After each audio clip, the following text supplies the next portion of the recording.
Teologicamente, o seu podcast de teologia.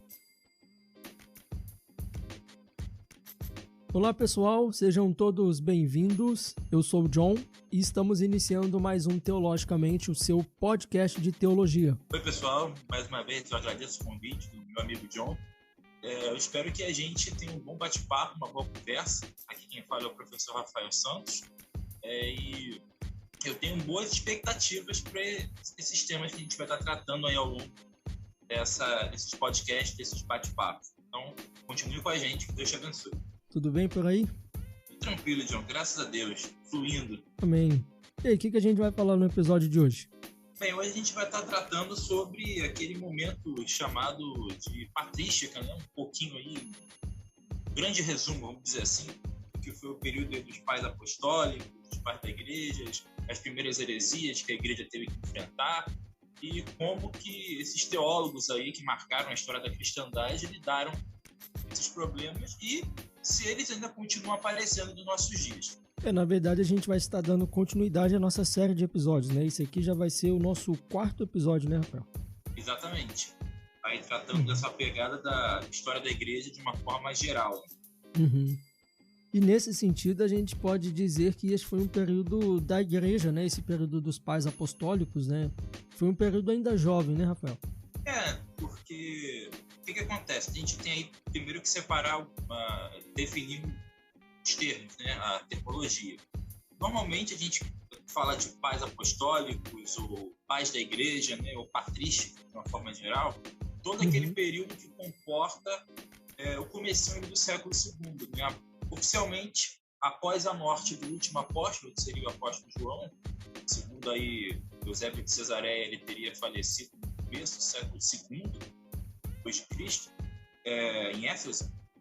Aí, oficialmente, a gente tem aquele período pós-apostólico que é chamado de período da patrística, né? Que é o que se estenderia aí, segundo uma posição mais conservadora, do século II até o século VII, talvez século VIII. Eu, particularmente, paro com a patrística no século V, depois de Cristo, mas vamos aí usar a posição majoritária. Mas esse período aí esse período dos pais apostólicos, os pais da igreja, é um período que ele começa no século I, então, e vai até que século?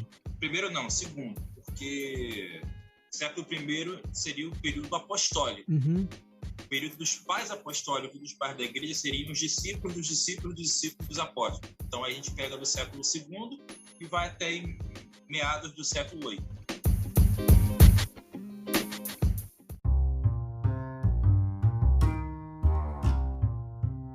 Bem, pessoal, você que acompanha o Teologicamente há algum tempo, sabe que os nossos conteúdos são disponibilizados de forma gratuita na internet. E para nós é motivo de orgulho e satisfação saber que você não paga nada para ouvir os nossos podcasts, para ler os nossos artigos e também os nossos devocionais. Mas para manter esse projeto de forma gratuita e acessível a todos, alguns gastos são gerados.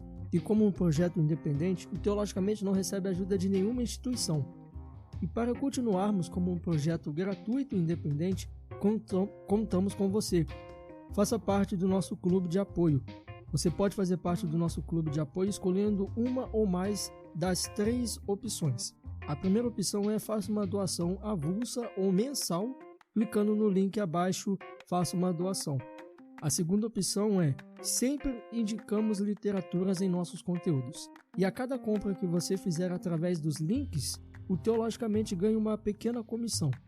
E a terceira opção é compartilhe com a sua família e com seus amigos os nossos conteúdos. Com o seu engajamento, nosso projeto passa a ficar mais relevante na internet. E dessa forma, mais pessoas conhecem o nosso projeto. E os valores aqui arrecadados serão utilizados na manutenção e projetos futuros deste ministério.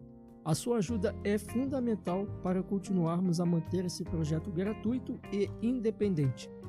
E lembrando, mesmo que você não se torne um membro de apoio, não se sinta constrangido em continuar consumindo os nossos conteúdos gratuitamente. Bem, Rafael, voltando aqui para a nossa pauta, por que eles eram assim chamados? Como eu havia dito, a gente tem aí toda uma terminologia para tratar esse período. É mais comum a gente usar o período da patrística ou dos pais da igreja. Mas tem umas subdivisões dentro dessa nomenclatura geral. Por exemplo, alguns subdividem da seguinte maneira. Ali nos primeiros 200 anos, ali, no segundo século, de uma forma geral, um pedacinho do terceiro, a gente vai ter o período dos chamados pais apostólicos, exclusivamente esse nome, pais apostólicos, que seriam, em tese, aqueles teólogos que tiveram contato direto ou indireto com os apóstolos de Jesus. Muito especificamente o apóstolo João, que teria sido o último, né? Você tem aí nomes como Pápias e Clemente, que talvez possam ter sido, de fato, ouvintes, né? Discípulos do próprio apóstolo João, aprendido com ele. Depois você vai ter as outras subdivisões, né? Que são os pais apologetas, polemistas, que a gente vai falar mais para frente. E também tem aquela divisão geográfica, né? Os pais latinos, os pais capadócios, os pais gregos, enfim. Esses nomes eles vão ser dados primeiro para dividir ali a situação de cada um, né? Teológica, técnica de cada um, mas, em parte, eles são chamados de pais porque eles vão estar ali responsáveis por fundamentar a teologia da igreja. Veja bem, não os dogmas, não a fé. É um erro muito comum, sobretudo aí do pessoal da ala crítica, né? Liberal, ateia, é dizer que, por exemplo, a Bíblia vai ser criada pela Igreja Católica, você vai ter distorções, que são os concílios que vão criar a fé cristã. Não, nada disso. O que acontece durante a patrística? O que acontece durante esse período? Você vai ter o período ali em que a teologia ela vai ser sistematizada. As doutrinas vão ganhar nome, vamos dizer assim. Por exemplo, é inegável que você tenha a doutrina da Trindade aparecendo no Novo Testamento, mas esse nome ele não aparece lá. Sim. Você tem a ação do Pai, do Filho e do Espírito Santo. Jesus, claramente, ele diz que há pecado contra o Espírito Santo, e pecado é contra Deus. Logo, o Espírito Santo é Deus. Então, você tem essa doutrina aparecendo ali, não de forma específica. Então, o que a patrística vai fazer? Vai usar alguns métodos filosóficos e semânticos para dar nome a essas doutrinas. Então, você vai ter a doutrina da Trindade, a doutrina da dupla natureza de Jesus, a união hipostática, esse tipo de coisa que vai surgir ao longo do tempo. É a sistematização que vai ganhar foco aí durante esse momento. E, claramente, também a defesa da fé de ataques internos e externos, né? As seitas e as heresias que vão estar surgindo aí logo, na verdade, desde a época dos apóstolos já surgiram, né? Mas durante aí o segundo e terceiro século, especialmente, a gente vai ter um levante muito grande, né, de falsas doutrinas com as quais a igreja vai ter que lidar. É por isso que eles vão ser chamados de pais apostólicos ou pais da igreja, porque vão ser aqueles responsáveis pela fundamentação mais técnica, sistemática dessas doutrinas já presentes na Bíblia. Às vezes o pessoal faz um pouquinho de confusão também, né, com os pais apostólicos, pais da igreja, né? Às vezes faz um pouquinho de confusão. Mas é por isso que eu gosto de usar o termo patrística, de uma forma geral, já pega todo mundo. Sim.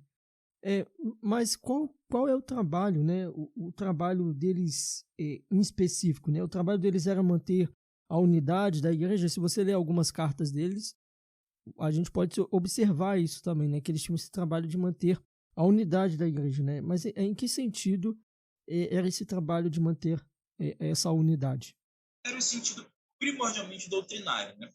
Você vai ter uma série de doutrinas que vão estar surgindo quase que ao mesmo tempo ou ao longo de um tempo determinado que podem causar divisões na igreja. Você vai ter grupos, dissensões, facções. Isso a gente já vê acontecendo desde a época dos apóstolos. O próprio Paulo ele vai bater de frente com algumas dessas primeiras heresias, depois o apóstolo João, Pedro também. Então, o objetivo desses teólogos, desses pais da igreja, vai ser exatamente esse. Pela doutrina, pela sã doutrina, pela escritura, manter a igreja unida.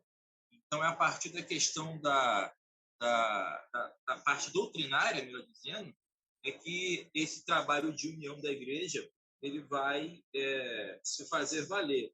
Enfim, de forma geral, foi isso que eles fizeram, né? E o objetivo de todo crente, se a gente parar para pensar, continua sendo esse: buscar pregar a verdade, buscar colocar a sã doutrina em foco. É o só da escritura da Reforma Protestante que tem que ser ali a nossa comissão de frente, vamos dizer assim, né? E o próprio apóstolo Pedro vai dizer que nós temos que estar prontos para defender a razão da nossa esperança, né? Anunciar Cristo, é, é, corrigir os falsos ensinos acerca de Cristo. Isso une a igreja, não divide, no sentido mais espiritual da questão.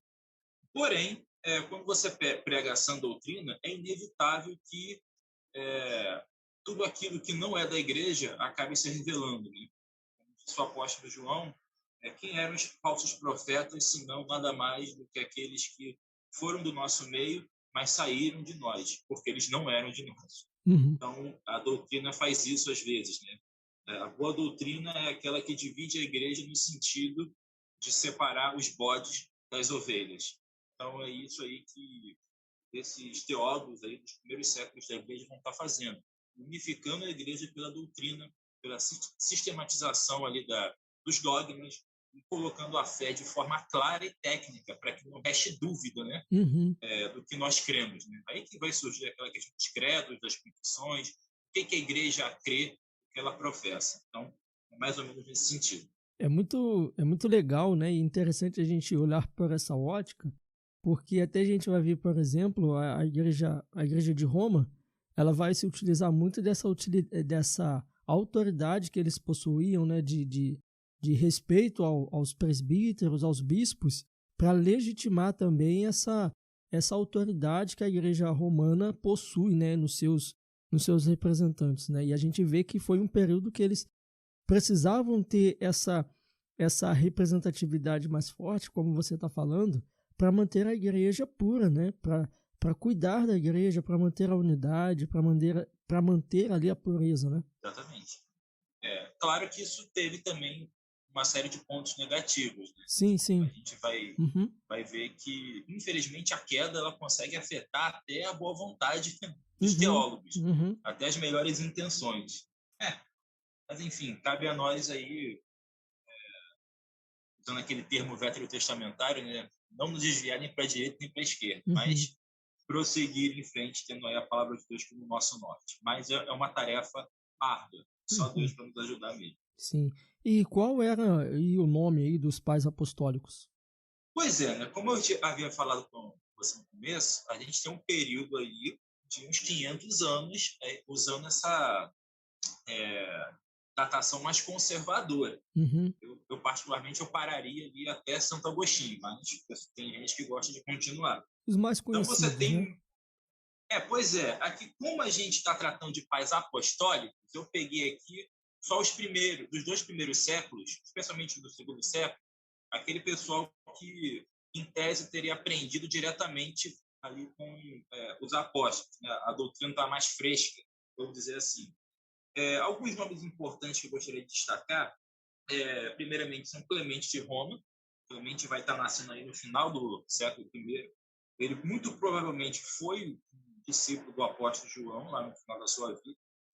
As cartas de Clemente são um dos documentos mais antigos aí da patrística, surgindo aí por volta do ano 120, alguma coisa assim, comecinho logo do século II. Outro discípulo do apóstolo João, esse aí mais certo, vamos dizer assim, né, segundo a narrativa de Eusébio de Cesareia, seria Pápias, teria sido discípulo de João também, provavelmente em Éfeso. Não sabemos se antes ou depois da prisão dele em Patmos. E Inácio de Antioquia, outra figura importantíssima ali, ligado à Igreja Oriental. Policarpo de Esmirna, também outro teólogo importante da patrística, desse comecinho aí. E eu separei aqui não são 2 pessoas, mas são 2 obras não sei se vocês vão me entender, mas são duas obras que contam como se fossem pessoas, como se fossem teólogos, porque elas serviram de orientação para essa igreja jovem aí, em finais do primeiro e começo do segundo século. A primeira dessas obras é o Didaquê. A Didaquê, ela é uma obra muito interessante porque ela é basicamente um manual de instruções das coisas mais básicas que você deve fazer ou não na igreja. Por exemplo, ela te passa a forma que você deve batizar, a forma correta de você fazer a ceia, a forma correta de celebração de cultos, de reuniões, enfim. É um manual de instruções, né, prático, quase que litúrgico, que você deve fazer ou não como igreja. É um daqueles livros que você lê e você se pergunta como é que isso aqui não entrou na Bíblia, né? Na verdade, aí eu costumo brincar, John, eu falo aí, se Deus me der permissão, algum dia eu acrescento esse livro aí, mas eu duvido que ele dê permissão, vai ficar só Olha, à vontade mesmo. você deve estar ouvindo Pessoal, aí muito é de René, hein? pois é. Não, mas falando sério, é um livro bem interessante. A gente não pode, a igreja não aceitou ele como canônico por uma razão muito simples, né? Por causa daqueles critérios de é, apostolicidade. Você não Uhum. tinha como ligar a Didaquê diretamente a um apóstolo. Até porque ela era do século II, né? Não tinha mais um apóstolo na época. Mas é um livro bem interessante. Ele não tem nenhuma heresia, vamos dizer assim. Não tem nenhuma controvérsia. É um documento bem interessante da gente trabalhar.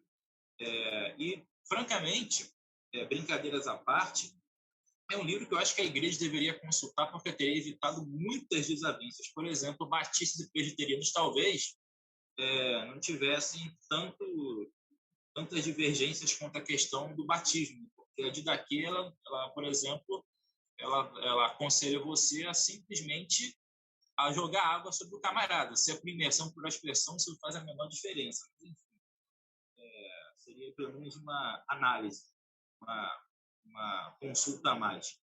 E o outro livro, esse é um pouquinho mais problemático, problemático no caso que eu tenho certos problemas com ele, mas ele foi muito usado nos 2 primeiros séculos da igreja, que foi o Pastor de Hermas.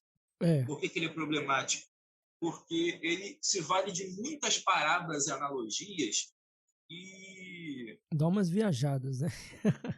dá umas viajadas, vamos usar esse termo, né? Uhum, Eu ia dizer que ele é meio fantasioso de vez em quando, sabe? uhum. Mas, por incrível que pareça, John, esse livro foi muito usado e abusado por esses pais da igreja que eu mencionei, Clemente, Inácio, Policarpo especialmente, e outros também. Nos 2 primeiros séculos, eles eram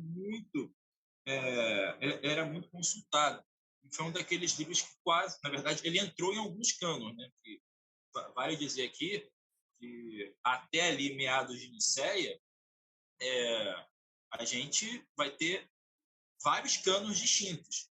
Cada canto da cristandade tinha a sua própria Bíblia, vamos dizer assim. Aí você teve o Concílio de Nicéia, que estabeleceu um cano mais definido, mas mesmo assim a Igreja do Oriente começou também meio que não respeitou em parte o credo niceno, né? E eles usaram o cano que melhor aprove a eles. Enfim, o Pastor de Hermas ele vai aparecer em vários desses canos aí, rejeitado por uns, mas amado por outros. Mas sim, é um documento que dá umas viajadas. Eu particularmente tenho problemas com ele. Mas, enfim, só para a gente dar esse pontapé inicial, eu paro aqui para não adiantar mais nada, aí passo aí a palavra para você e a gente segue. Ok. E dentro desses. Só antes da gente continuar aqui, apesar desses documentos não terem entrado no cânon, eles são bastante relevantes, né? A gente pode, na leitura desses documentos, a gente pode ver como é que era o contexto da época, né? O contexto espiritual, Sim, o contexto sim, teológico da época também o contexto cultural da época também é muito. certamente. Não, é aquela coisa, eu brinquei com a Didaquê, que dá vontade de acrescentar na Bíblia, porque esses livros, eu estou evitando aqui o termo apócrifo, mas vou ter que usar inevitavelmente, esses livros apócrifos, deuterocanônicos, usado aí, A maioria deles, de fato, como você mencionou agora há pouco, dão umas viajadas. Tem umas coisas muito bizarras, sobretudo aqueles evangelhos que vão sendo produzidos ao longo do segundo e terceiro século. Mas tem outros aí, como a de Daquê, as cartas, por exemplo, de Clemente, as obras teológicas dos pais da igreja, são excelentes livros que a gente pode usar aí como consulta, né? Você usaria eles como se fosse um comentário bíblico que você tem hoje aí em mãos. Mas eu creio que vale a pena, assim, a gente estar olhando, sendo que nossa única norma de fé é a palavra de Deus. E vale a pena ler, né? Seria bom se todo crente separasse também um tempo para ler esses documentos, né? Que são interessantes eles. Sim, sim. São interessantes. Alguns nem são de... A de Daquê, por exemplo, é gostosa de ler, né? Uhum. Não é um tratado complexo, né? Não é a Trindade de Agostinho. E igual eu confesso que quando eu fui ler de Hermas, né?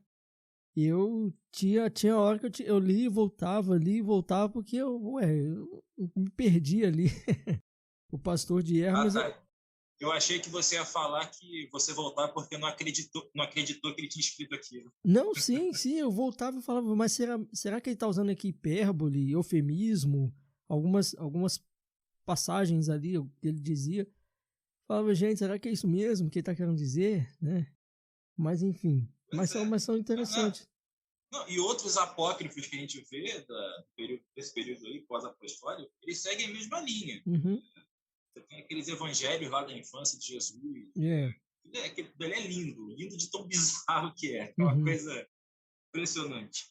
Uma vez a Globo, se eu não me engano, sempre quando tem aí esse período aí de Páscoa, enfim, ela costumava passar um filme, eu não sei se você chegou a ver na sessão da tarde, mas isso agora não tem passado não, mas faz bastante tempo que... acho que eu sei, daquele Jesus que ele bebia pra caramba? Não, mostra um Jesus quando ele ainda era criança, e esse Jesus lá, nesse filme, ele até cura um passarinho, acho que os amigos dele lá tá atacando pedra e mata o passarinho, ele vai, pega o passarinho na mão e o passarinho sai voando, né?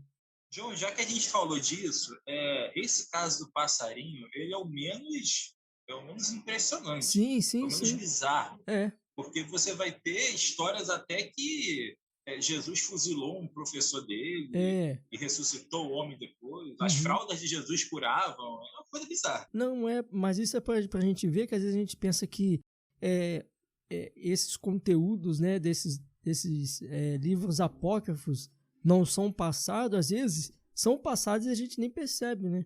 Não, sim, certamente.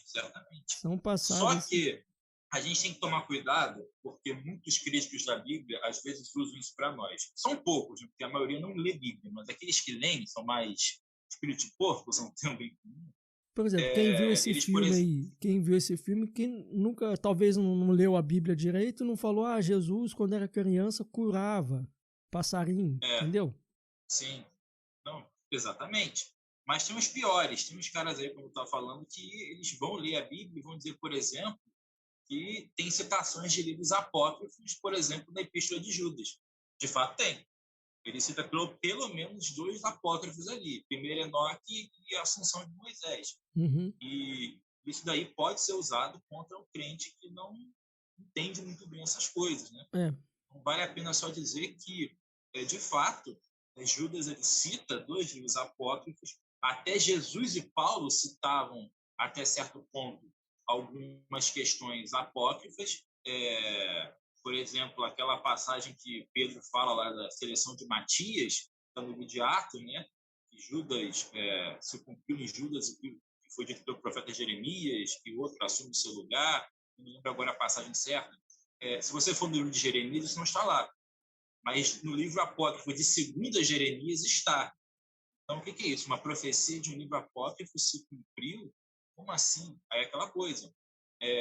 Esses livros não entraram na igreja, na Bíblia, porque eles, de fato, eles tinham muita coisa que não batia com a doutrina geral. Porém, o que de verdade havia neles, o Espírito Santo inspirou os escritores bíblicos a colocar no cânon. Então, essa é a nossa resposta. Então, se você pegar, por exemplo, o livro Assunção de Moisés, esse aí que Judas cita, né, daquela embate, né, entre o diabo e o arcanjo Miguel, esse livro ele começa de uma maneira bem bizarra, porque ele cita lá discursos de Moisés que, além de não estar em Deuteronômio, o próprio Moisés narra fatos que aconteceram após a morte dele, e ele fala que Deus revelou aquilo para ele. Então, é uma coisa meio complicada, a linguagem é complicada. Porém, aquele fato de fato ocorreu, e o que de verdade tinha ali, o Espírito Santo colocou no cânon. É assim que a gente trabalha. Então, não é só porque um pedaço, uma passagem de um apócrifo está correta que todo ele está. Melhor, aprove a Deus colocar o que tinha de verdade ali no cânon. Mas se você pegar de uma forma geral, é muita coisa que foge totalmente das doutrinas mais básicas. Então, por isso que ficaram de fora. Isso, muito bem. E dentro os pais apostólicos, né, nesses períodos superiores, a gente pode encontrar também, né, Rafael, outros grupos. E quais eram eles? Eu já meio que dei uma passada por isso, né? Eu falei que a gente vai ter essas subdivisões. Uma delas é categorizar os pais da igreja entre apologistas e polemistas. Uhum. No meu entendimento, John, é meio complicado a gente dar esses nomes, porque todos eles, dependendo do momento, podiam ser apologistas ou polemistas. Só explicar esses termos. Os apologistas estavam mais ligados com aqueles que defendiam a fé de ataques externos, né? Ataques que vinham de fora, de seitas, pagãos, enfim. E os polemistas seriam aqueles que defenderiam a igreja de ataques internos, né? E normalmente dissensões que surgiram dentro da igreja.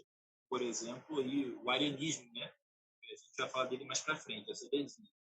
Mas, para a gente ser bem técnico aqui, vamos seguir aí a cartilha da maioria dos historiadores e separar quem era quem aqui. Os apologistas eram aqueles, como eu disse, que se dedicavam à defesa da fé, mais especificamente ali nos 2 primeiros séculos da igreja. A gente vai ter os famosos pais apologistas, né? Citando aqui alguns nomes: Justino Mártir. Esse, particularmente, eu tenho um certo apreço por ele. Tem muitas doutrinas dele que batem em doutrinas bíblicas, de fato. Ele explica isso de uma forma bem interessante. Irineu de Lyon, famoso bispo de Lyon, aí, porque um combatente do gnosticismo. E Orígenes, né? Orígenes é também outro que dispensa apresentações devido a ser o pai da interpretação alegórica. Acho que eu citei aqui certa vez, conversando com você ou com alguém, não lembro agora, sobre aquele famoso exemplo lá da parábola do bom samaritano, que ele deu todo um sentido espiritual da redenção àquela parábola, quando na verdade ela só servia para dizer quem era o meu próximo. O Orígenes ele foi muito famoso por usar o método alegórico que é utilizado pela Igreja Católica Romana até hoje e muitos ramos pentecostais e neopentecostais. Foi uma escola que fez sucesso, por assim dizer.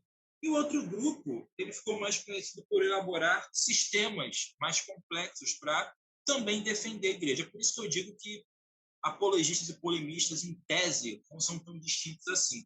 Só que esses polemistas, eles ficaram mais famosos porque eles criaram uma sistematização mais robusta, muito principalmente para defender a igreja de problemas que começaram dentro da própria igreja, né? Essa vai ser a era dos concílios, né? Você vai ter muitos concílios aí, especialmente a partir do século III.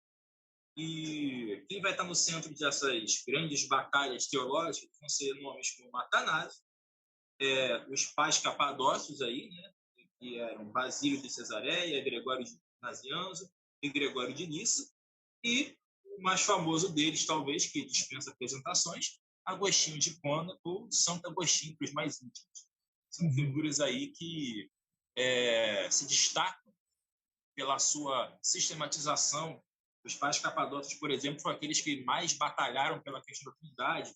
Agostinho ficou famoso por aquele debate com Pelágio sobre a questão da graça, a soteriologia, né, entrando em cena na história da igreja, temática essa que vai voltar na época da Reforma, né? A gente pode dizer que a teologia de Martinho Lutero, toda ela era agostiniana, debatendo aí contra uma igreja católica romana que era semi-pelagiana ou totalmente pelas linhas, enfim, resgatando esse debate. Isso que eu disse logo no começo, é importante a gente conhecer isso, John, porque essas heresias, esses embates, eles vão e voltam ao longo da história da igreja, com outros nomes, mas voltam. Então, eu creio que seja importantíssimo a gente ter essa visão do passado para que a gente consiga entender aí certas coisas que ainda estão no nosso dia. Não é aquela mesma coisa. Já dizia Políbio, você entender o passado para você compreender o presente. Enfim, frase básica de historiador. Mas esses são os grupos aí que a gente pode estar identificando, os apologistas e os polemistas aí. Daria para subdividir mais esse tema, mas paro por aqui. Você citou Ireneu e Orígenes como apologistas? Sim, citei. Alguns vão defender que eles faziam parte dos polemistas. Pois é, mas eu volto a dizer o que eu havia mencionado antes. Esses grupos têm essa definição mais conservadora deles. Porém, eu quis colocar eles aqui como apologistas porque eles foram responsáveis, apesar de também agirem como polemistas, eles foram responsáveis por fazer aquela primeira defesa inicial da fé cristã de ataques externos. Você vai ter, por exemplo, aí Irineu fazendo aquele tratado majestoso lá, vamos dizer assim, um tratado muito complexo contra os gnósticos, que foi contra as heresias, diversos hereges. Apesar disso também categorizar ele como um polemista, ele fez parte dos 2 primeiros séculos da igreja, já entrando no 3º século já também, inclusive, mas o fato de eu ter o colocado como apologista foi porque ele se categoriza como alguém que defendeu a igreja de uma seita que não fazia parte da igreja. Então, essa divisão, eu confesso que é um pouco mais, ela foge um pouco da visão conservadora, mas os apologistas seriam aqueles que defendiam a igreja de ataques externos e os polemistas de ataques internos. Porém, uma vez ou outra, eles podem aparecer um no campo do outro. Irineu, no caso, ele jogaria nos dois. Ele é tanto um apologista quanto um polemista. Por isso que eu falei no começo. Essas nomenclaturas específicas, não se apegue muito a elas, porque pode variar. Todos eles, de uma forma geral, foram apologetas. E, de uma forma técnica, eles, quando escreveram tratados, quando escreveram sistemáticos, não sistemáticos como a gente conhece hoje, mas sistematizaram a fé e dogmas, eles agiram como polemistas. Então, na história isso acontece de vez em quando, John. Uhum. Na história isso acontece. A gente tem aquele hábito de pensar que não, que teve alguém que chegou para mim uma vez e disse que a história é uma ciência exata. Não é. Uhum. As terminologias podem mudar e se reescrever. Essa, por exemplo, é uma nomenclatura mais recente e que eu acredito ser mais correta, vamos dizer assim. Uhum. Ambos agem nos 2 campos, apologética e polêmica. É o que dá para a gente encaixar. Só para ficar mais claro aqui para a gente, então, os apologistas eram aqueles que faziam defesa da fé usando da filosofia, né? Nesse sentido. E os polemistas, eles seriam aqueles que procuravam fazer uma explanação e uma justificação também racional do cristianismo para as autoridades, seria isso? Mais ou menos. Uhum. Mais ou menos.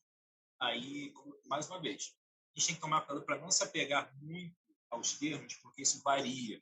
Você citou, por exemplo, aí polemistas como categorizando eles na questão de usar mais um raciocínio lógico. Foi isso que você disse, mais ou menos? Os apologistas usavam da filosofia, né? Pois é. Na verdade, todo mundo usava filosofia em certo ponto. É inegável que você encontra uns dedinhos de filosofia nas obras de Agostinho, que é considerado um polemista. Não, porque nem sempre foi assim, né? Nem sempre se utilizou a filosofia. Não, sim. Mas o que eu estou querendo dizer é que, de forma geral, isso vai aparecer. Uhum. É claro que a filosofia grega, que você está se referindo, ela vai encontrar resistência ali por parte daquele grupo mais da área latina da igreja. É uma relação de amor e ódio, né? Por isso que eu estou sendo tão reticente. Depende do momento e de quem nós estamos falando. Não dá para vocês ser muito específico e técnico nos termos, porque esses termos eles são inconstantes. Eu sei que a gente gosta das coisas muito bem explicadinhas, porém, o que a gente pode facilitar para o nosso ouvinte é dizer que os apologetas e os polêmicos, vamos dizer assim, aí que vem a palavra polêmica, né? Inclusive, ambos tiveram um papel similar. Na verdade, o papel era o mesmo, era fazer a defesa da igreja. Uhum. Enquanto você vai ter um grupo defendendo a igreja de ataques externos, apologetas, você vai ter um outro grupo defendendo a igreja de ataques internos, os polemistas. Por que a questão da filosofia que você destacou, eu não iria por esse caminho? Porque quando a definição de um teólogo que vai se valer muito de argumentos lógicos, filosóficos, vai cair mais na escolástica. A escolástica é mais de Idade Média, já foge um pouquinho do nosso contexto. Mas sim, a filosofia ela vai aparecer na patrística. Eu mencionei agora Justino, que eu tenho um grande apreço por ele. Talvez seja ele quem vai abrir a porta para essa questão. E, posteriormente, Clemente de Roma vai enfatizar ainda mais. Ele vai praticamente equiparar a filosofia grega à Torá, a lei de Moisés. Teve essa função. É um exagero da parte dele, claramente, mas como você disse, em alguns momentos você vai ter amor, você vai ter ódio, que é filosofia, mas é por isso que eu não vou por esse caminho para definir quem é quem. Eu vejo mais nesse sentido. Um grupo vai estar defendendo a igreja das primeiras heresias que começam fora dela, no tempo aí entre o segundo e o terceiro século, vamos dizer assim, e os outros vão aqueles que vão se seguir a isso daí. Quarto século em diante, aquele pessoal que vai trabalhar mais com as seitas que vão surgir dentro da igreja e vão elaborar todos aqueles tratados teológicos, aqueles dogmas melhor definidos para rebater essas heresias. Parece um pouco complexo, mas quando a gente vai ver na prática, nem tanto. Porque, como eu disse, esses termos eles não são para a gente se apegar muito a eles, porque eles podem mudar e acredite, eles normalmente mudam. Sim, muito bem. Já que você falou também um pouco aí sobre essas questões das heresias, a gente vai ver que nesse período também começou-se a se levantar, a surgir algumas heresias nesse período, né? Quais foram, e junto com essas heresias foram surgindo também algumas seitas também, né? E quais foram aí as principais seitas que apareceram nesse período? Nesse momento, quando a gente fala de seita e heresia são praticamente sinônimos. A heresia ela vai ser o ensino errado. E a seita, ela normalmente. A seita vai ser os seguidores desse ensino errado, que normalmente vão ser chamados pelo nome da própria heresia. Sim. Por exemplo, já para a gente entrar aqui, vou dar um exemplo aqui. Você vai ter os seguidores de Ário, que vão ser conhecidos como arianos ou arianistas. Enfim, então o nome, a seita e a ideia estão ligados aí à mesma questão. Eu fiz aqui uma separação, e são muitas heresias, muitas mesmo. Aí olhando para isso aqui agora, João, pensando, né? O que seria de nós se Deus não tivesse levantado esses teólogos? O que seria de nós? A gente vê a ação de Deus em cada momento aí na história da igreja, uma coisa realmente maravilhosa. Não foram poucas as heresias que surgiram. Então, fiz uma separação aqui, primeiramente, das heresias que surgiram no período apostólico, né? Porque os apóstolos ainda eram vivos e ativos. A primeira delas, acho que é a mais comum, é mais fácil de se lembrar, a heresia judaizante, né? Que vai estar aparecendo ali desde que o evangelho começou a ser pregado pelos gentios, né? Aquela questão, o que fazer com os gentios agora que eles fazem parte da igreja, eles devem se circuncidar, eles devem guardar a lei de Moisés. E a resolução do Concílio de Jerusalém, lá de Atos 15, vai ser, não, eles não precisam guardar a lei de Moisés. Os gentios são gentios. Então, a lei não salva. Então, eles não precisam guardar a lei de Moisés. No máximo, aí só fica a parte moral e ética. Mas, mesmo assim, você vai ter um grupo que vai ser conhecido como judaizante, que vai estar ensinando nas igrejas, especificamente ali, no primeiro momento, na região da Galácia, um grupo que vai estar defendendo que é preciso guardar a circuncisão, os dias, os sábados, as festas, enfim, toda a lei de Moisés. Cristo não é suficiente para a salvação.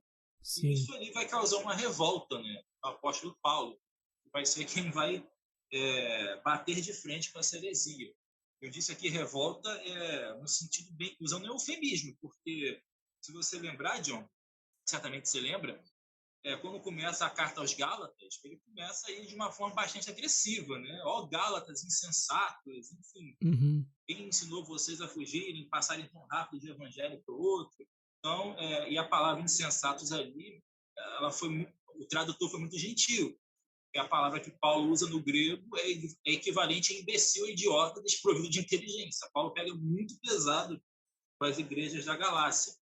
E quem também bate de frente com isso é o autor da carta aos Hebreus. Alguns dizem que é, inclusive, o próprio Paulo. Eu já não creio nisso. Mas, enfim, seja quem for, Só ele abrindo um também vai parênteses dizer... aqui, quem você acha que escreveu a carta aos Hebreus? Pô, tá torcendo para você me perguntar isso.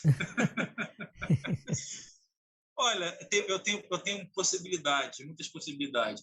Eu sei que era alguém próximo de Paulo. Se não foi Paulo, era alguém próximo a ele. Que faz menção a Timóteo. Então eu creio que ou foi Silas ou Barnabé, se não foi Paulo. São Olha, minhas Hã? eu acho que foi Apolo. Ele já passou pela minha cabeça, mas como eu não sei. O estilo ali lembra muito alguém que era próximo a Paulo, se não foi o próprio Paulo. Eu não sei, que a gente não conhece mais nada de Apolo, mas É só pelas referências que faz a ele, né, de que ele era um varão, conhecia muito bem o Antigo Testamento e eu fico... pode ser, pode ser. Eu também já pensei em Apolo, mas não sei Eu não por que sei quem foi, eu acho que eu foi me inclinei Lutero. para Barnabé. Eu acho que foi Lutero Hã? também que chegou a sugerir que foi Apolo, se eu não me engano. Ah, Lutero, né? Eu acho que foi É, Lutero. pois bem, não saberia dizer agora, mas é uma possibilidade. Enfim, seja quem for, foi alguém que praticamente deu o veredito final sobre essa seita judaizante. Vocês não podem voltar de maneira alguma para o judaísmo. Isso daí é um absurdo. A apostasia é um pecado que não tem perdão, é o pecado contra o Espírito Santo, enfim. Então, vocês já viram a glória de Deus, vocês viram Cristo que é superior à antiga aliança, superior a Moisés, superior aos anjos, enfim. Ele cria toda aquela argumentação e fala, como é que vocês podem voltar para isso? É impossível, incompatível com a fé. Então, essa é a pá de cal em cima dessa heresia, né? A gente vê que ela não desapareceu. Hoje, no meio evangélico, a gente vai ter aí uma galera resgatando vários elementos judaicos, né? Várias pessoas, e guardando a lei, guardando não necessariamente a lei de Moisés do Antigo Testamento, mas criando aquela cartilha de regras legalistas, né? Que eu já peguei gente pregando aí, John, basicamente isso, salvação pelas obras em pleno século XXI. Uhum, Igreja evangélica do século XXI. uhum. Só vai para o céu se você obedecer a Deus. Minha pergunta é, quem consegue obedecer a Deus totalmente todo dia? Me apresente esse sujeito que eu não conheço ninguém. Enfim, então essa primeira heresia aí, ela não desapareceu, ela ficou incubada, né, durante alguns séculos, mas ela voltou com força total no século XX e XXI. A outra heresia é um pouquinho mais complicada. Há quem chame ela de gnosticismo, eu não chamo, que é a heresia de Colossos, aquela que também o apóstolo Paulo enfrenta quando ele trata na carta aos Colossenses.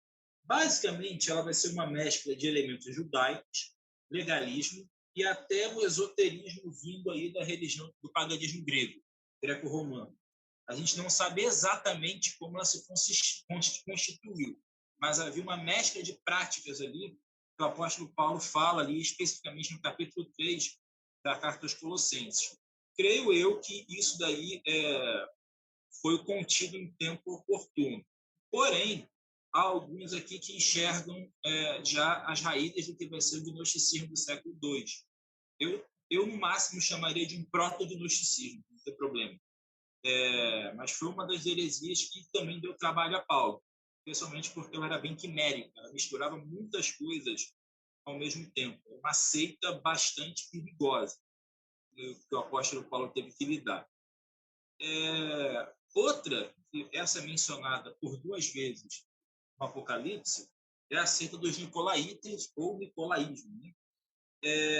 Eles também são complicados, porque nós não temos muita informação sobre eles. As duas menções são, primeiro, na carta à igreja de Éfeso, em que Jesus fala que ele abominava as obras dos nicolaítas, da igreja de Éfeso também, por isso expulsou eles, colocou eles à prova e expulsou. E depois, na carta à igreja de Pérgamo, onde havia ali onde João ali faz uma associação entre o nicolaísmo e o que ele chama de doutrina de Balaão, que alguns teólogos aí imaginam ser uma permissividade com práticas pagãs e imoralidade sexual, fazendo referência ali ao Antigo Testamento, quando Balaão, aquele profeta lá que foi contratado para amaldiçoar Israel, ele depois ensina o rei de Moabe, Balaque, a como derrotar o povo, né? Fazer com que ele se prostituísse, cultuasse outros deuses, para que o próprio Deus de Israel destruísse o seu povo pelo pecado. Enfim, então essa seria a doutrina de Balaão, que é associada ao nicolaísmo, ou seja, a adoração de outros deuses, paganismo e tolerância com imoralidade sexual, que mais ou menos se encaixa ali com o contexto das 7 igrejas, até pela geografia. E ali a última heresia que eu separei aqui do período apostólico seria o docetismo ou um proto-docetismo. Deixa eu explicar o termo. Docetismo aí vem da palavra docetes, ou docetes, que é aparência, imagem. Essa heresia ela vai defender que Jesus só tinha uma aparência de homem, ou seja, ela nega a humanidade de Jesus. O verbo não se fez carne, o verbo parecia ser de carne. Então, isso vai ser combatido provavelmente pelo apóstolo João lá na primeira carta dele. Ele fala uma coisa interessante. No capítulo 4 de 1 João, verso 2, ele fala: nisso vocês reconhecem o Espírito de Deus. Todo espírito que confessa que Jesus Cristo veio em carne é de Deus. Em controvérsia, todo aquele que nega que Cristo veio em carne, esse não é de Deus, esse é o espírito do anticristo. Ou seja, o falso profeta, aquele que se coloca contra Cristo. Então, a questão ali em 1 João é uma heresia que está surgindo. O docetismo ele vai ganhar mais força e forma no século II, mas já no primeiro século a gente vê uma negação da humanidade de Jesus. Na verdade, Jesus ele vai ser o foco, né, de boa parte das heresias que a gente vai ver já já.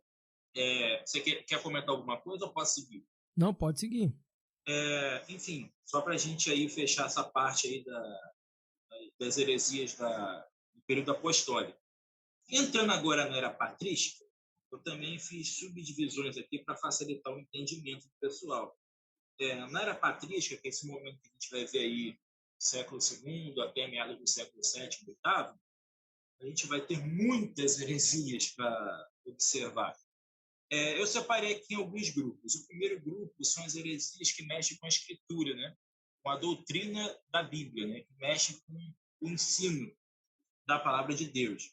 A primeira é o gnosticismo, que eu já mencionei aqui, vai ser uma heresia do século II, que vai se basear muito em ensinos secretos que os seus apóstolos, porque eles usavam o termo apóstolos entre si, que eram umas pessoas selecionadas, iluminadas, que recebiam revelações pessoais de Jesus. Jesus pós-ascensão. E eles reivindicavam para si a verdadeira autoridade cristã. Eles diziam que eles eram os verdadeiros cristãos. Uhum. E aí, John, é interessante porque nesse momento, no meio dos gnósticos, é que vai surgir aquelas obras talvez mais polêmicas da cristandade, aquelas obras que parecem que foram criadas apenas para contradizer. Recentemente, eu gravei um vídeo curto aí no Instagram para reagir a uma publicação que eu vi, né? Que na época da Páscoa esse pessoal adora fazer isso. Sobre o Evangelho de Judas. Uma jornalista, sei lá agora, não lembro quem, publicou isso, né? Que o Evangelho de Judas que coloca em xeque, né? A doutrina cristã, eles sempre fazem isso, colocam em xeque, sempre essa notícia sensacionalista. Porque desmente tudo. Agora é impressionante, né? Você tem 4 evangelhos falando praticamente a mesma coisa e aparece um livro aí de que você nem sabe a origem e ele já desmente toda a cristandade. É impressionante. O critério desse pessoal é assustador. Assustador. Pois é fácil ser jornalista hoje em dia. Com perdão aqui do desabafo. Não estou generalizando, mas tem uns aí no Brasil que só o sangue do cordeiro. Então, vai ser nesse momento, nesse meio dos gnósticos, que vai surgir até aqueles evangelhos da infância que a gente comentou, porque seria o plano perfeito. Você está querendo reivindicar que você tem a verdadeira autoridade, que você é o verdadeiro cristão. Sim. Que melhor forma de você fazer isso do que você começar a trazer várias histórias que ninguém nunca ouviu falar e só você sabe? Você percebe ali nos evangelhos canônicos uma ausência da infância de Jesus, por exemplo, a gente já citou aqui. Então, o que você vai fazer? Você cria vários novos evangelhos que aparecem ali, Jesus criança, ressuscitando um passarinho, as fraldas dele curando, enfim. Você não tem nada ali da vida social de Jesus, os evangelhos. Você só tem Jesus, o mestre, né? Então, o que você faz? Você escreve um evangelho que coloca Jesus como marido de Maria Madalena. E o pouco que fala é aquele período do templo, né? Sim, só Lucas que fala isso. Jesus com 12 anos, né? Isso. Provavelmente no seu bar mitzvah, provavelmente. A única... E já com propósito, né? Para mostrar ali, né? Exatamente. Cada trecho dos evangelhos tinha um propósito específico. Sim. E quando você vai para esses evangelhos gnósticos, você vai ver que o propósito específico deles é o quê? É simplesmente apresentar coisas de que ninguém nunca ouviu falar para tentar conferir legitimidade a esse pessoal. Então, quando aparece aí, surgiu o evangelho de Judas, o evangelho de Maria Madalena, de Filipe, o Apocalipse de não sei quem, isso desmentiu toda a cristandade. Rapaz, esse pessoal, e pior que muitos são historiadores, esse pessoal, eles deneguem a própria profissão deles. Não se faz história assim. Não se faz história, arqueologia dessa forma sensacionalista, tabloide dos anos 90. Isso é absurdo. Você tem que analisar documento. É curioso que eles não têm o mesmo senso crítico, por exemplo, com o Evangelho de Tomé, que é considerado a Bíblia dos gnósticos. Eles não têm o mesmo criticismo que eles têm com os outros livros canônicos. Impressionante isso. Você percebe que é uma coisa puramente espiritual, de um irracional. Eles buscam negar totalmente a Bíblia, mas quando aparece um livro que vai contra o que diz a Bíblia, eles dão uma cobertura de certeza. Não, isso aqui é verdade. Sim. Isso aqui tem que ser a verdade. Né? Depende que seja. Se a Bíblia estiver certa, esse pessoal está roubado. Mas é uma questão de sobrevivência para eles. Enfim, então é uma tendenciosidade absurda que a gente vê. Eu já falei isso com você, eu estou aí numa jornada de estudar arqueologia por conta própria, e eu vou descobrindo um bocado de coisa, a gente vendo aí coisas que a arqueologia e a história acabam confirmando da Bíblia. Aí quando você vai ver esse pessoal, eles simplesmente, igual criança, tapam os ouvidos e começam a cantar lá, lá, lá, lá, lá. Eles não querem ouvir. Eles sabem que a gente conseguiu comprovar uma coisa que eles iam negando sem provas. Mesma coisa, você vai debater com um cara, um evolucionista, sobre design inteligente, dependendo de quem for, tu põe o cara vivo, porque não tem base científica, de fato, para a evolução do Darwin. Porém, é inegável é inegável que o universo foi criado. A ciência pode provar isso, não pode provar o Deus da Bíblia, mas pode provar que foi criado por alguém, certamente. Enfim, não surgiu nada do nada. Nada não cria nada. Mas voltando aqui para os gnósticos, é mais ou menos nesse contexto aí que surge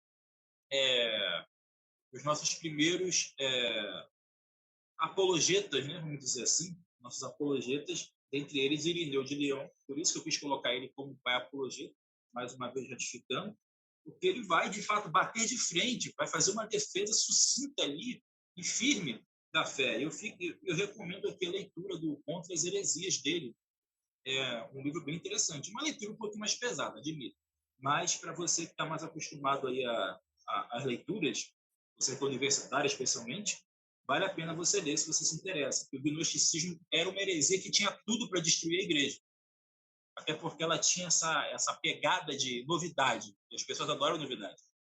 Porém, como eu disse, a gente vê a mão de Deus nessas horas, a gente vê como Deus permitiu que a palavra dele sobrevivesse ao longo da história. Na verdade, John, se você parar para pensar, a história da Bíblia é fascinante. A Bíblia como livro, né? Ela foi o livro mais perseguido da história. Foi o mais perseguido. Então, ela teve que ser bastante guardada, preservada, copiada e interpretada. O ensino teve que sobreviver. Então, até nas perseguições, Deus consegue nos abençoar. Glórias a Ele por isso.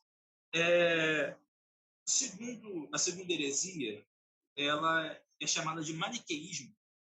Ela também vai surgir um pouco depois do gnosticismo, quase uns 100 anos depois, por aí. Ela tem esse nome por causa do seu fundador, né? É uma seita que vai ter origem com um certo, não vou dizer cristão, religioso, adepto de algumas das cristãs, na Pérsia, chamado Maniqueu, ou Mani, como ele se apresentava. Maniqueu, ele apresentava uma dualidade cósmica. O universo é dividido entre duas forças, o bem e o mal. Então, há um Deus bom, que a gente pode chamá-lo de Deus Pai ou de Jesus, e há um Deus mau, vamos chamá-lo de Satanás. Esses dois deuses são exatamente idênticos, são iguais, são forças iguais em poder, mas opostos em si. Um faz o bem e o outro faz o mal.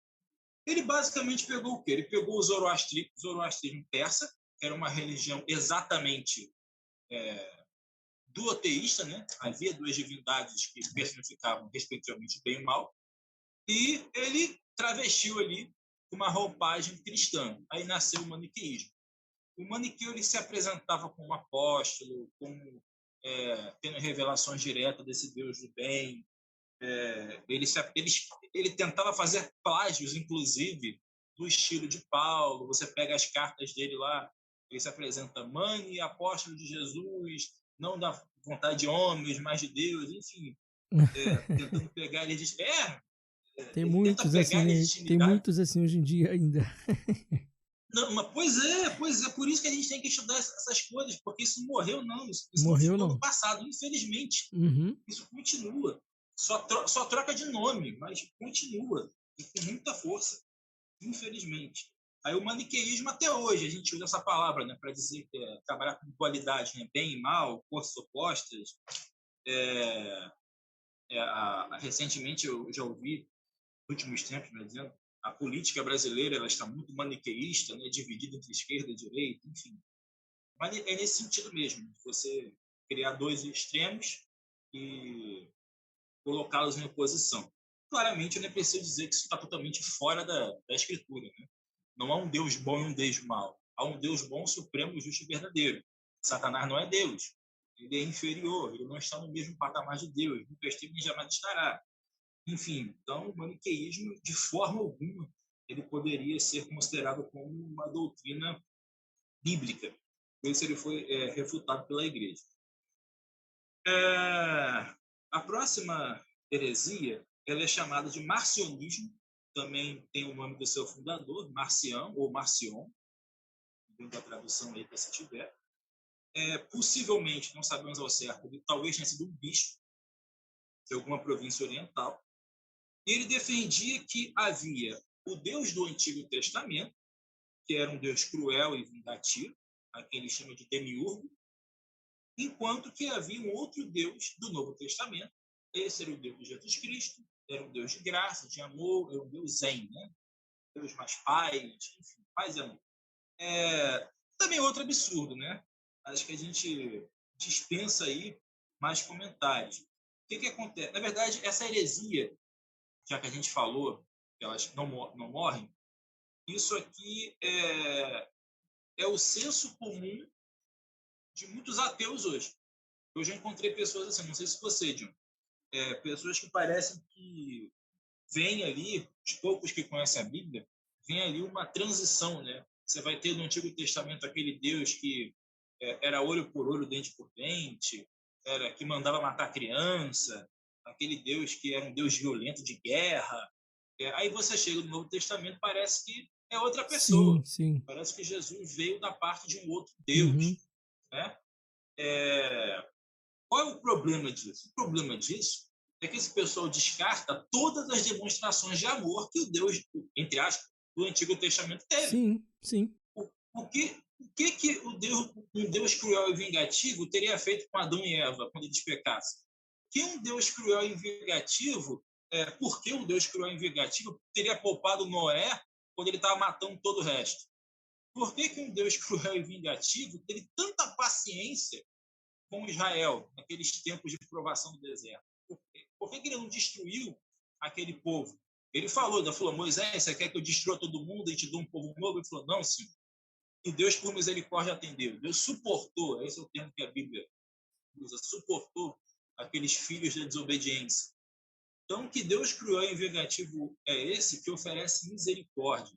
Então, é confuso essa teoria, né? essa heresia. Essa ideia não bate com a Bíblia. Então, o Deus que a gente vê se manifestando aos patriarcas, a Moisés, aos profetas, é o Deus que enviou Jesus Cristo, é o Deus que, segundo João, amou o mundo de tal maneira, e por isso ele deu seu Filho unigênito para que todo aquele que nele crê não pereça, mas tenha vida eterna. Então, não há dois deuses, há um só Deus, um só Senhor, e é o Deus do nosso Jesus Cristo, Deus Pai. Então, aí o marcionismo certamente está totalmente fora da realidade. Mais uma que a gente pegou que ainda existe hoje aí na cabeça de muitos. Entrando agora, então, acho que no maior grupo, né? São as heresias cristológicas. A pessoa de Jesus, como disse, foi a mais atacada dentro e fora da igreja. E o é até hoje. Por que será, né? Por que esses ataques a Jesus? Qual o problema com Jesus? Será porque ele é o único que nos salva? Enfim, vamos lá.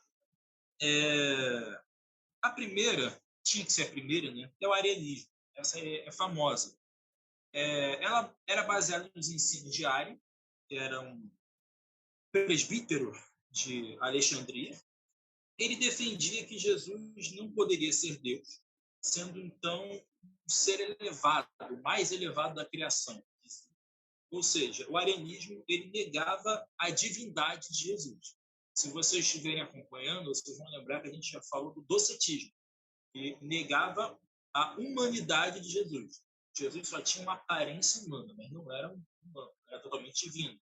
O arianismo vai na via contrária. Jesus ele não era divino, ele era um ser iluminado, mais ou menos como Buda é no budismo. Como qualquer um também, Então, né? Como profeta do Antigo Testamento. até mais, até mais. Ele reconhecia que Jesus era um ser à parte. Sim. Por isso que eu citei aqui o exemplo de Buda, Sim. que para o budismo ele era um ser que alcançou a iluminação suprema. Entendi. O objetivo de todo budista é alcançar isso, é o que eles chamam de nirvana. Mas, enfim, Jesus, então, ele era esse ser altamente elevado, mas Deus não. Deus não. Isso aqui é aquele clássico exemplo de heresia unitarista, né? Que defende que é impossível você conceber a ideia de uma trindade dentro do monoteísmo.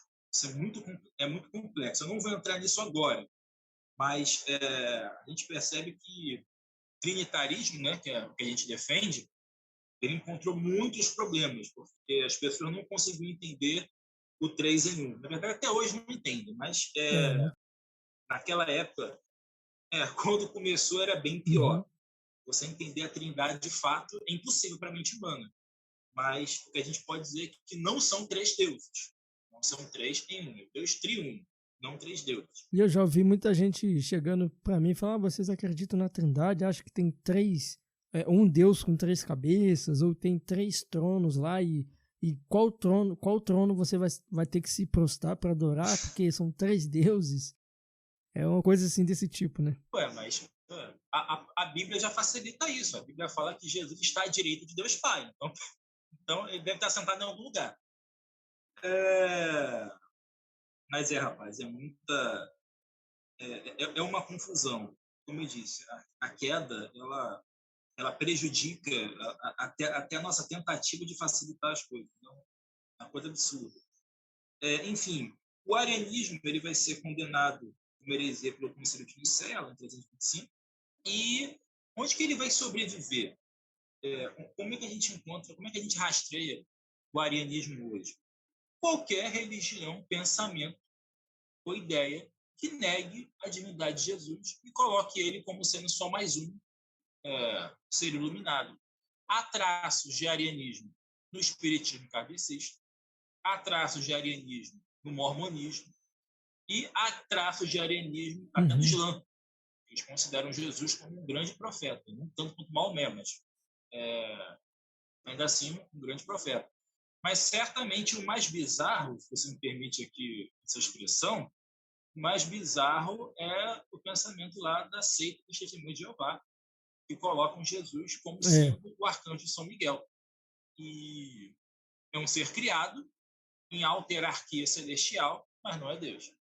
É o arianismo sobrevivendo aí até os dias de hoje. Eu acho que eles dizem até que lá em Gênesis, quando Deus disse façamos o homem à nossa imagem, eles falam que era esse anjo, né, que estava lá com Deus, né? Que Deus estava falando com o anjo, ó, e eu acho que eles explicam isso, né? Exatamente. Vai nessa linha de raciocínio. Mesma coisa lá na Torre de Babel. Desçamos e confundamos, aquela coisa toda. Aí é só para a gente enfatizar essa ideia de que essas heresias elas não morrem com facilidade, elas só mudam a roupagem, mas continuam aí. E como eu disse, a pessoa de Jesus é a mais atacada, sempre foi. Sempre foi. Só muda a embalagem, né? Conteúdo mesmo. Só troca a fragrância. Eles têm que mascarar, ser mais cheirosinha, mais atraente. Uhum. Mas os efeitos do veneno são mesmo. Isso.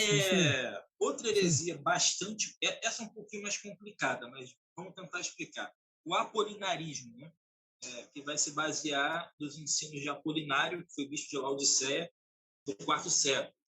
Ele vai defender que Jesus, na encarnação, assumiu corpo e alma humanos, mas não assumiu a mente e o espírito humano.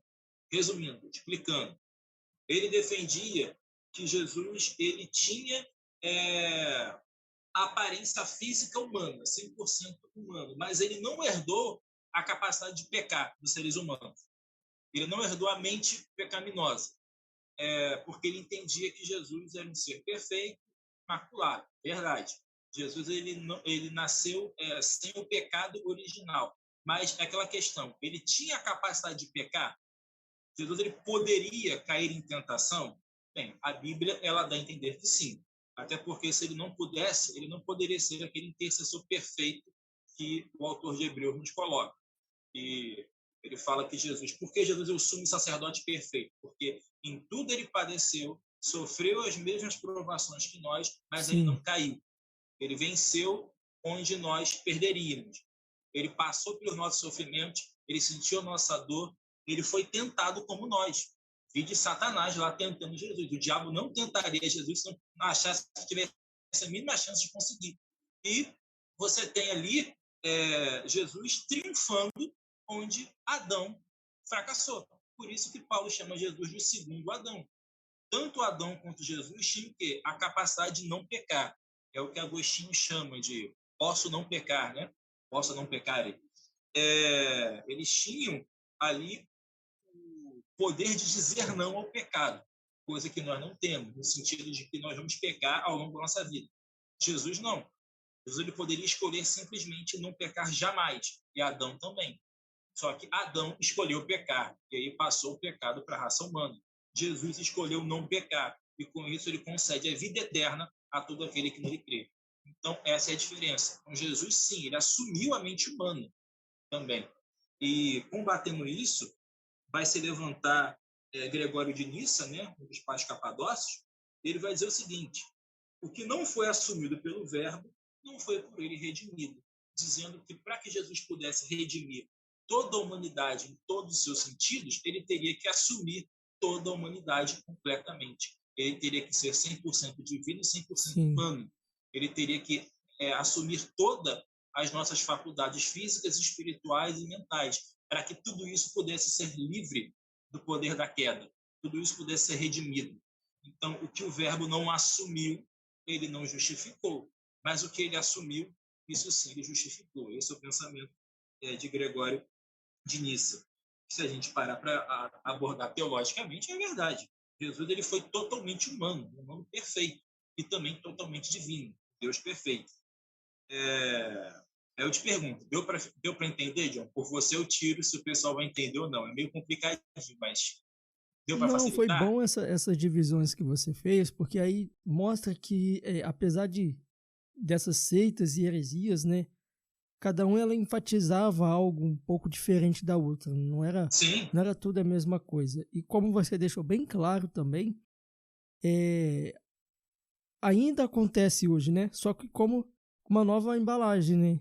É outra roupagem. E sempre tentando tirar a natureza divina ou a natureza humana de Jesus, sempre ali atacando ali, né, a pessoa, a obra de Jesus, né? Exatamente, porque, citando aqui o apóstolo Paulo, se Cristo não ressuscitou, é vã a nossa fé. Se você tirar Uhum. Jesus do cristianismo, o que sobra? Ruiu tudo. Sim. Uhum. Então, o ataque tem que ser em cima de Jesus. Então, eles têm que atacar a, a encarnação, a ressurreição, a ascensão, Isso. tudo que diz respeito a Jesus, eles têm que atacar. É o trabalho deles. E a gente tem que fazer o nosso. John, Hum. a nossa próxima heresia, ela é curiosa, porque eu já fui chamado disso, e acho que talvez Isso. você também poderia ser chamado disso. Isso, vamos ver. A maioria dos evangélicos acho que é categorizada assim, pelos católicos romanos. Estou falando do nestorianismo. Olha só o que ela pregava. Ela foi defendida por Nestório, né, o bispo de Constantinopla, do quinto século, e ele defendia que as duas naturezas de Cristo estavam separadas. Ou seja, Uhum. quem sofreu na cruz foi somente Jesus homem, Deus homem. Uhum. Então, nesse primeiro ponto, ele dizia, Jesus tinha as duas naturezas. Mas quando ele estava lá gritando, sofrendo, sendo humilhado, não era Deus que estava ali. Era somente o homem Jesus.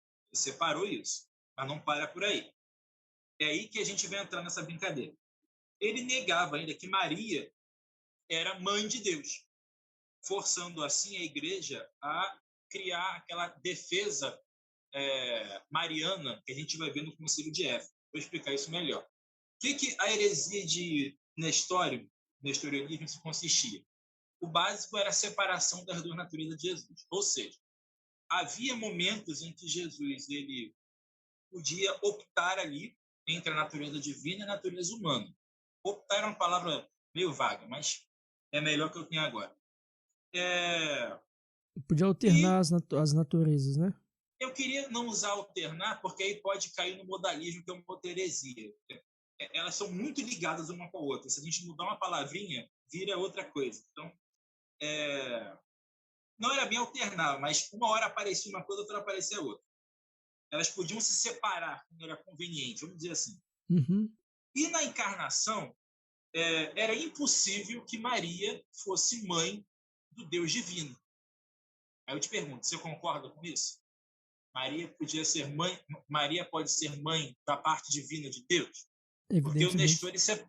ele separava, né? Uhum. Maria era só parte da mãe da parte humana, porque ela Sim. era humana. Uhum. Então, você concorda com o Nestor nesse ponto?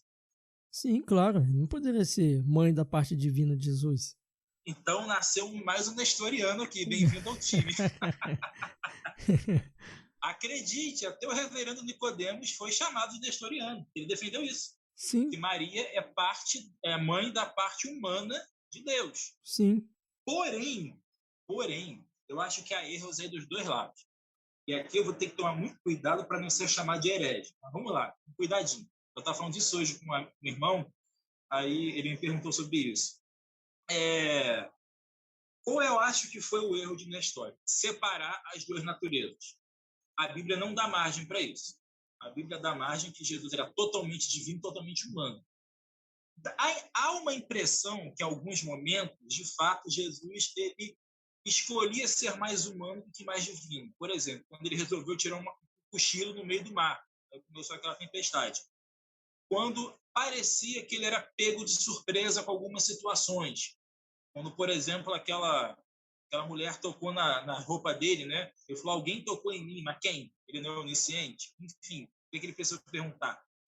E há outros momentos que ele sabia coisas que ninguém sabia. Né? Ele sabia que os fariseus estavam pensando que ele era um blasfemo, ele sabia os sentimentos, os desejos do coração de outros. Então, parecia que ele ligava e desligava a divindade dele quando era conveniente. Porém, isso não quer dizer necessariamente que ele abria mão de quem ele era. Isso só quer dizer que ele tinha duas naturezas que coexistiam praticamente ao mesmo tempo. A nossa percepção é que é o problema disso. Como a igreja vai reger isso?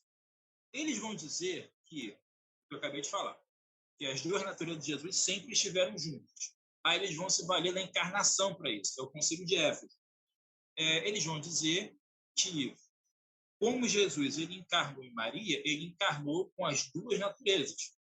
Logo, quando Jesus foi concebido pelo Espírito Santo, ali havia Deus homem e Deus divino. A natureza divina e a natureza humana, em Cristo.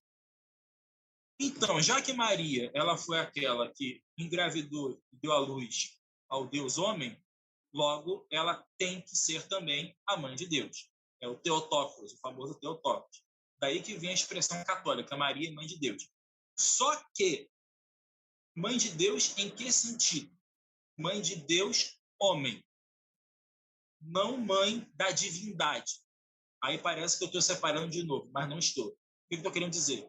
É que eu não posso dizer que Maria é mãe de Deus plenamente, porque eu teria que dizer que ela concebeu a divindade, sendo que, no princípio, era o Verbo, e o Verbo antecede a criação, ou seja, Cristo já existia antes de Maria, como Deus eterno.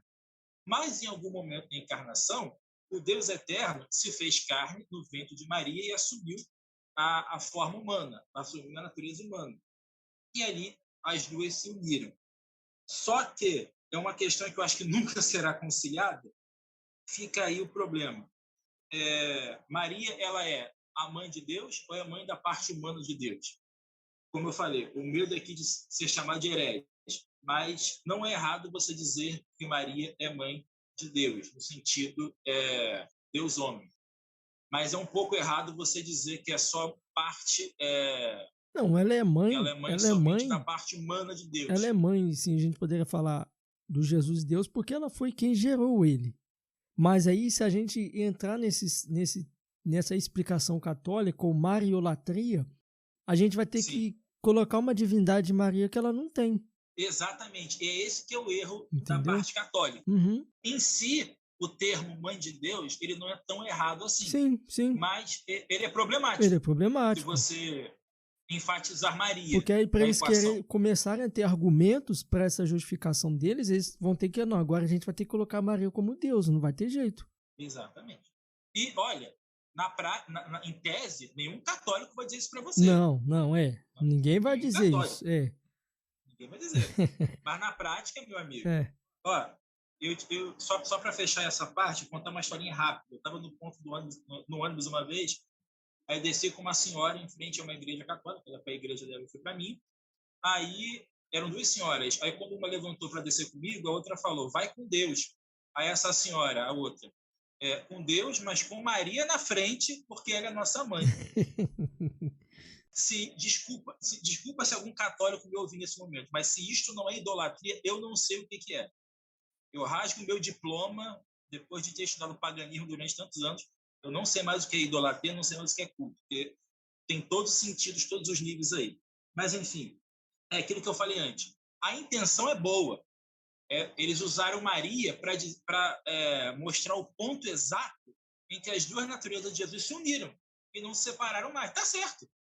O problema é que o termo não ajudou, mãe de Deus, apesar de não ser totalmente errado, e a forma como ele foi levado, especialmente durante a Idade Média, após lá, você vai ter Duns Scotus, por exemplo, falando da concepção imaculada de Maria. Isso. Aí já elevou outro patamar.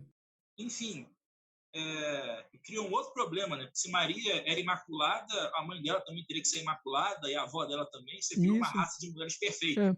Enfim, sem pecado. Então, é um absurdo maior que o outro. Então, você tentou criar um problema, tentou dar uma solução ao problema, mas você criou um pior. Enfim, então, por isso que eu falei que os católicos nos chamam disso, né?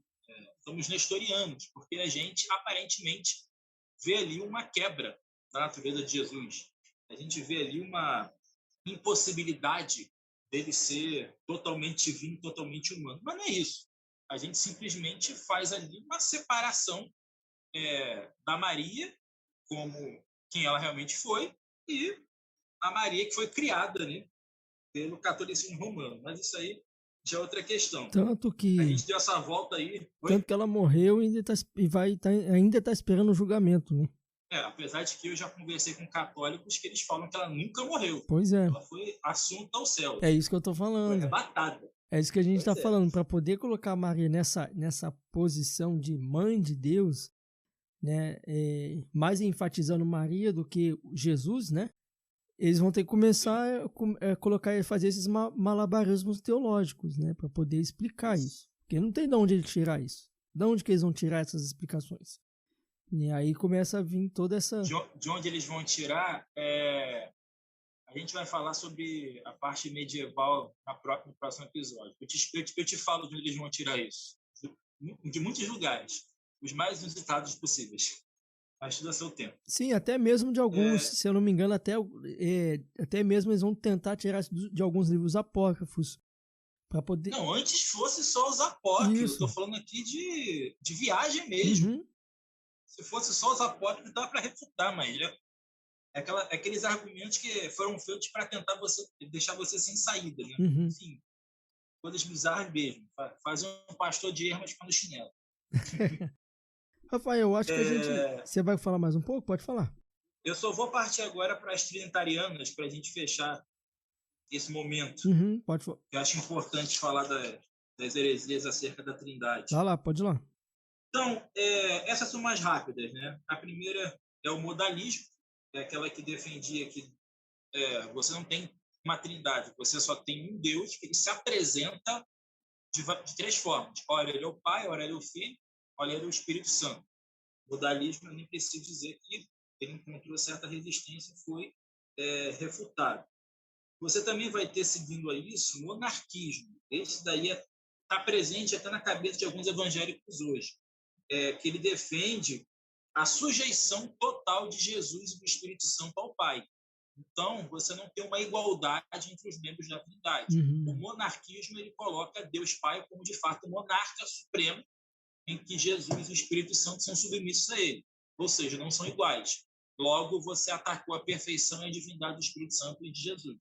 Então, também foi condenado aí como uma heresia. E, por fim, fechando esse grupo, você vai ter um nomezinho bem complicado, bem longo, o macedonianismo, que negava a divindade do Espírito Santo. Só faltou ele. Atacaram o Pai e o Filho, só faltou atacar a divindade do Espírito Santo. Mas, como eu já disse aqui mais cedo, o próprio Jesus declarou o Espírito Santo como Deus ao dizer que há pecado contra ele. E essa heresia foi definitivamente refutada no primeiro concílio de Constantinopla, no quarto século. E só para fechar as heresias, temos aí aquelas que abordavam a questão da soteriologia, da salvação. A primeira sendo a mais famosa, o pelagianismo, aquela que vai abordar a questão da salvação por mérito. O homem é capaz de se salvar sozinho, porque Cristo teria removido, né, o pecado original dele. Então, ele pode se salvar. Pelagianismo, por conta de Pelágio, seu maior expoente, que vai ser combatido por Agostinho de Hipona, aquele famosíssimo debate acerca da graça, que Agostinho vai expor ali que nós somos somente salvos pela graça, o homem caído, depravado, não podemos se salvar sozinho.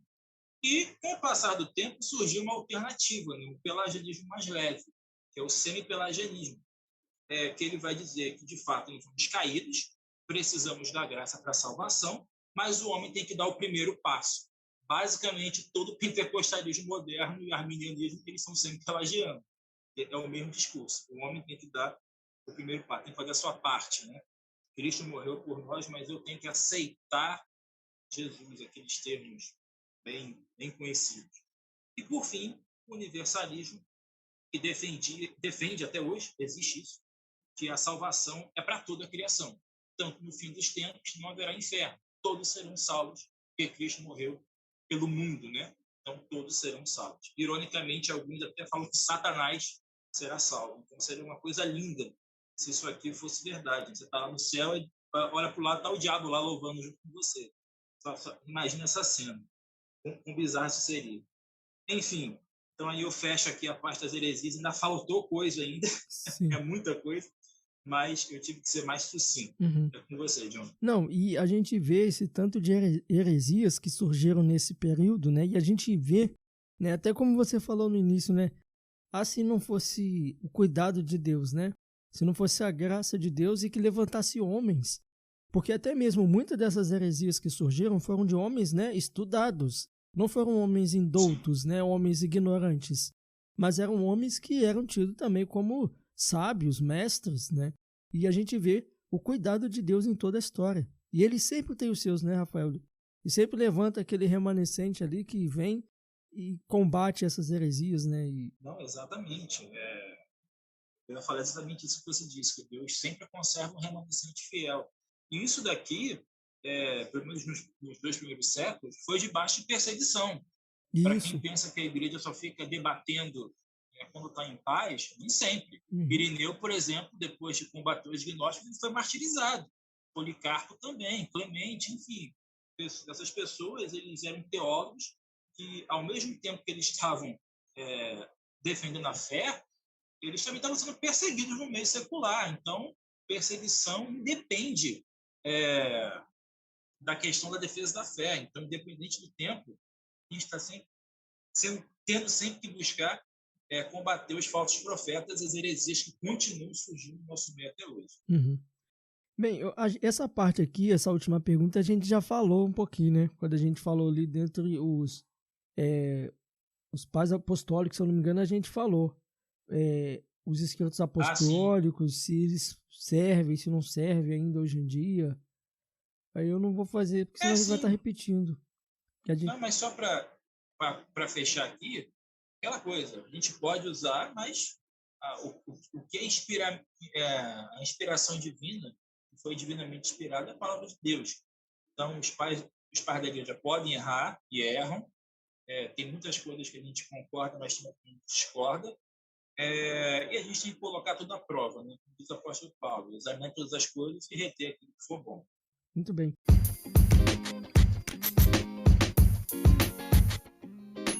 Bem, a gente já está chegando ao final e eu gostaria que você deixasse, Rafael, suas considerações finais. Bem, John, eu queria agradecer aí pela oportunidade.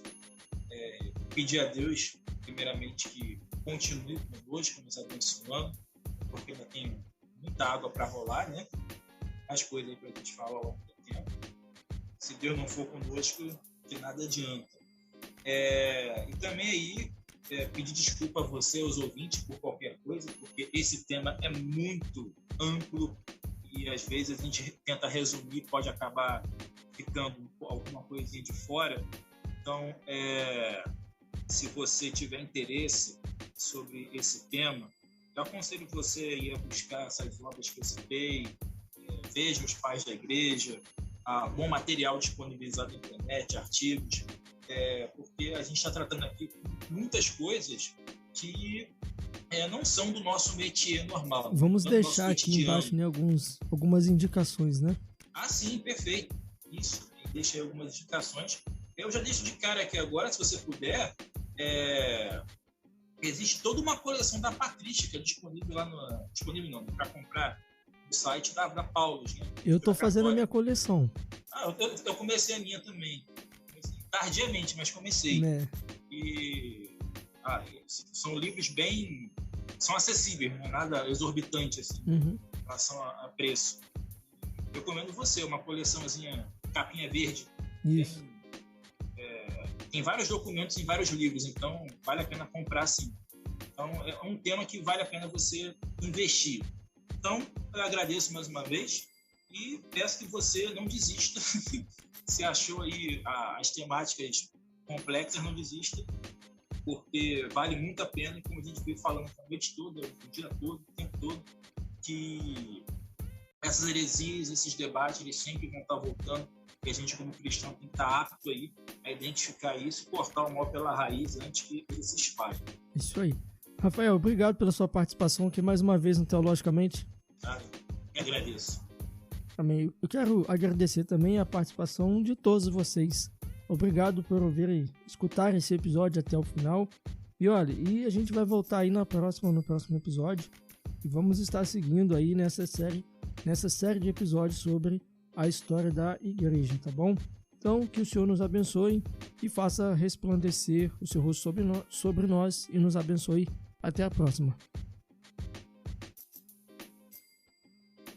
Teologicamente, o seu podcast de teologia.